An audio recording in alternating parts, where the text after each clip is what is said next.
Mayinkutty. God father എന്ന സിനിമയിൽ ജഗദീഷ് ചെയ്ത കഥാപാത്രത്തിൻ്റെ പേരാണ് മായിൻകുട്ടി. ഗോഡ് ഫാദർ എന്ന സിനിമ നമുക്കറിയാം, അക്കാലത്തെ ബ്ലോക്ക് ബസ്റ്ററായിരുന്നു. കോമഡിയും ഇമോഷൻസും എല്ലാം ചേർന്ന ഒരു മികച്ച ട്രീറ്റായിരുന്നു ആ സിനിമ. ആ സിനിമയിൽ മുകേഷ് ചെയ്ത രാമഭദ്രൻ എന്ന ക്യാരക്ടറിൻ്റെ ഫ്രണ്ടാണ് മായിൻകുട്ടി. അടിമുടി കോമഡി സമ്മാനിച്ച കഥാപാത്രം. രാമഭദ്രൻ്റെ ചങ്ക് ദോസ്തായിരുന്നു മായിൻകുട്ടി. രാമഭദ്രനോട് മായിൻകുട്ടിയാണ് മാളുവിനെ വശീകരിച്ച് ആനപ്പാറ കുടുംബത്തെ ഭിന്നിപ്പിക്കാൻ ഉപദേശിക്കുന്നത്. ഇന്നസെൻ്റ് അവതരിപ്പിച്ച സ്വാമിനാഥന് കൊച്ചമ്മണി എന്ന ഭാര്യയും കുട്ടികളുണ്ടെന്നും കണ്ടുപിടിച്ച് രാമഭദ്രനെ അറിയിക്കുന്നതും മായിൻകുട്ടി തന്നെ.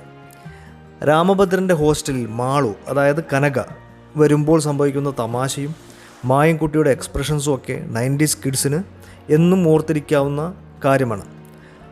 അബദ്ധവശാൽ രാത്രി മരത്തിന് മുകളിൽ നിന്നും വീഴുന്ന മായിൻകുട്ടി കള്ളനല്ല, എൻ്റെ ക്ലാസ്മേറ്റ്സ് ആണ് എന്ന് മാളു പറയുമ്പോൾ ഇവനെ കണ്ടാൽ ഒരു കള്ള ലക്ഷണമുണ്ടല്ലോ എന്ന് ആനപ്പാറ അച്ചാമ്മ ചോദിക്കുന്നു.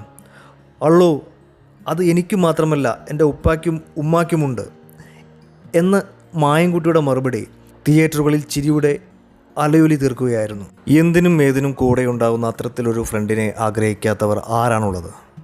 നിങ്ങൾക്ക് ഇതുപോലുള്ള സുഹൃത്തുക്കളുണ്ടോ? കമൻറ്റ് ബോക്സിൽ അറിയിക്കൂ. ബൈ.